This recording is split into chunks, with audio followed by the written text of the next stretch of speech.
Aloha! For this part of the assignment, we're going to add color.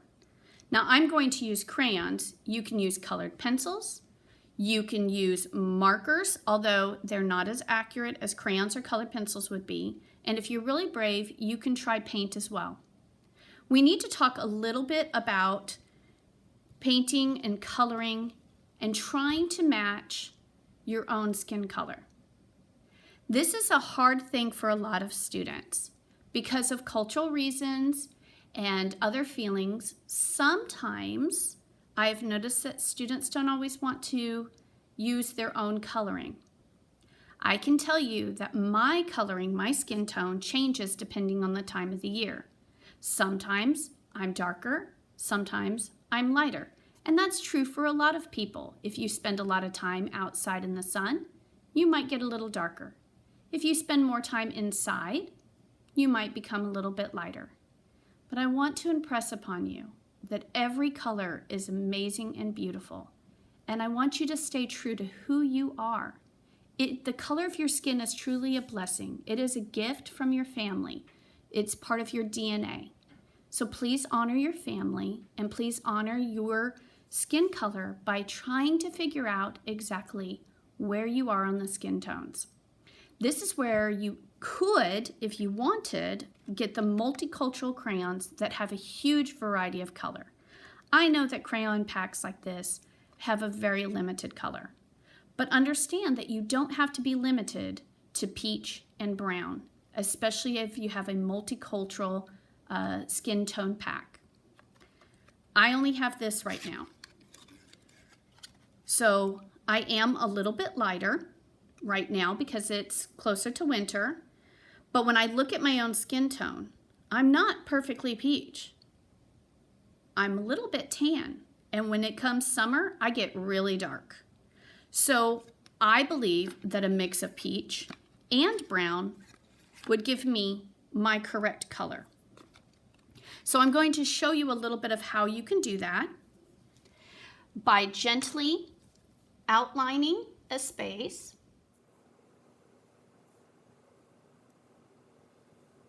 You can start lightly at first using small strokes, using that good craftsmanship skill while coloring.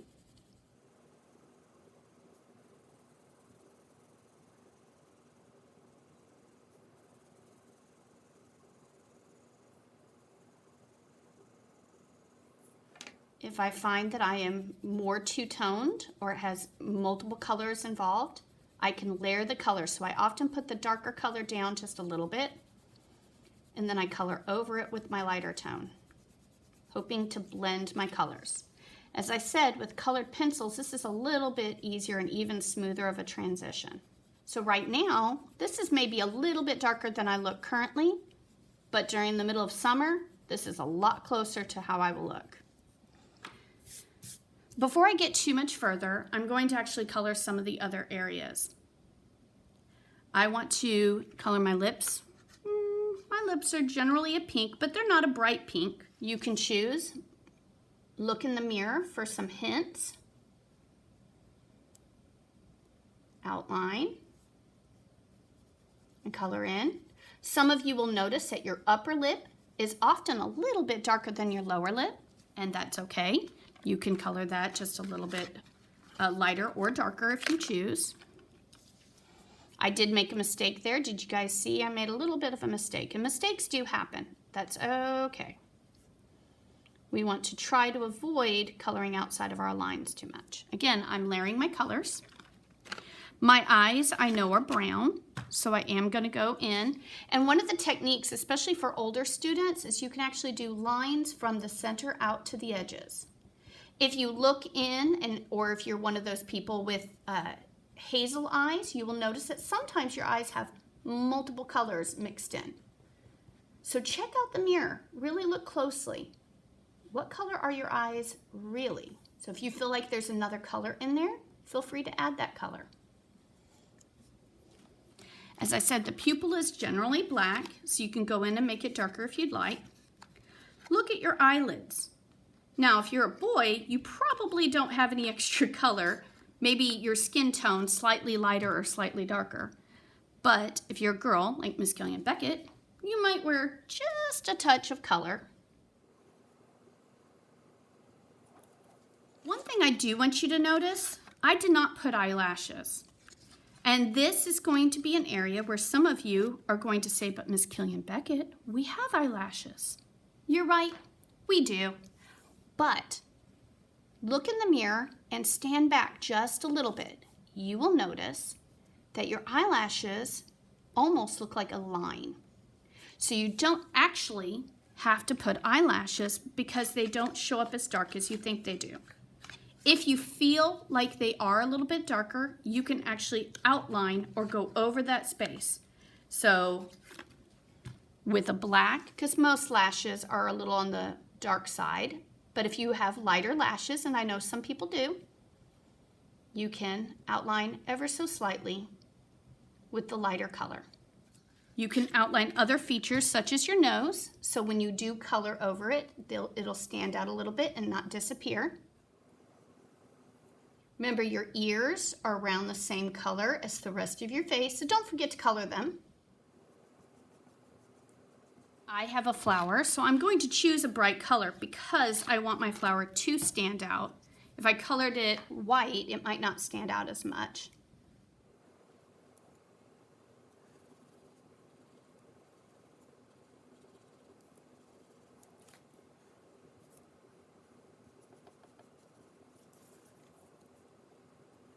You would want to make sure you colored your shirt as well.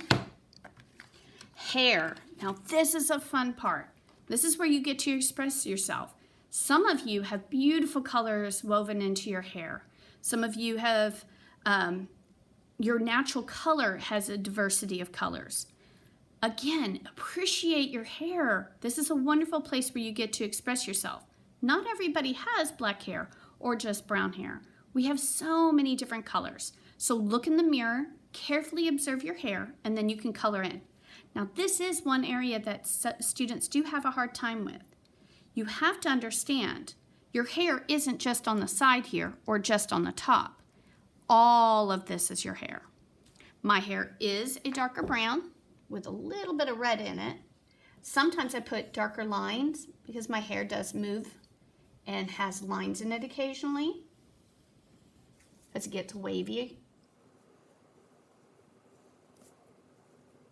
I'm going back and coloring in. Putting a little bit more pressure because like I said, my hair is a little bit darker.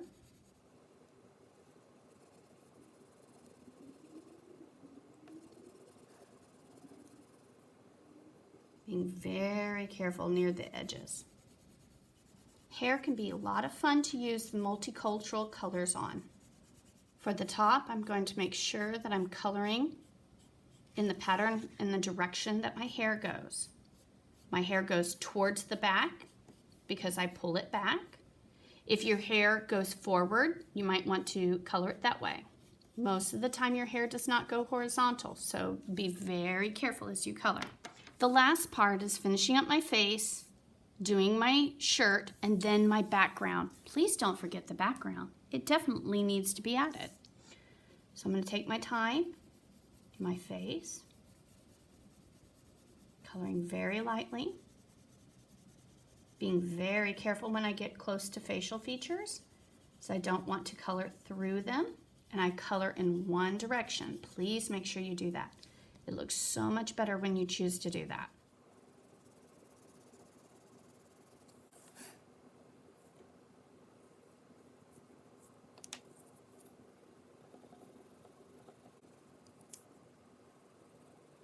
The last part, of course, would be to add a background. Now I can simply color it with one or two colors. I can add a little bit extra decoration if I want to add what's actually behind me. But either way, you can have a little bit of fun. This is where you can show a little bit more of your personality in your background. And again, don't scribble, don't go too fast on this part. Use small strokes to fill the space. I lightly outline, so it helps give me a boundary, making it easier to avoid coloring in my already colored spaces and overlapping my colors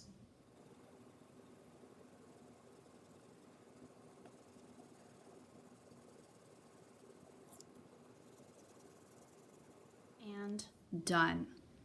So ladies and gentlemen, start to finish, have a lot of fun with this, enjoy yourself, have a mirror nearby, really investigate your self-portrait. Once you've learned the basics, you can have a lot of fun. You can create other portraits of other people, but you can also start adding other techniques. I can't wait to see what you've done. Make sure after you complete it, you take a good picture, edit the picture, and submit. Aloha!